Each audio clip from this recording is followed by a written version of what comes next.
Residents in flood zone areas are keeping a close eye on the rising waters in their neighborhoods with this latest wet weather system that's moved in. But there's more good news to report this evening on the next crest for flooding on the Clark Fork River as cool weather does its part to slow snowmelt off the mountains.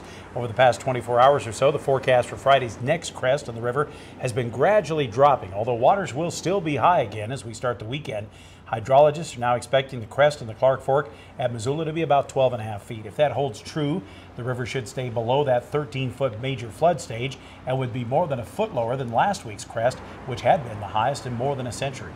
The Clark Fork River expected heights through this weekend and through the end of this week are going to kind of level off a little bit. We've had this cooler air come in, and whenever we get these cooler air masses, just like we had at the end of the last surge of water that came down the river, it brings the rivers to a level spot and then they start dropping some.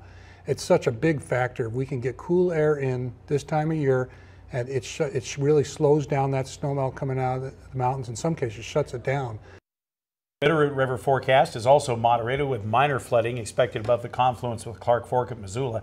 Nicholas still warns, though, the high country snowpack remains robust, and he believes the flooding threat will continue well into June.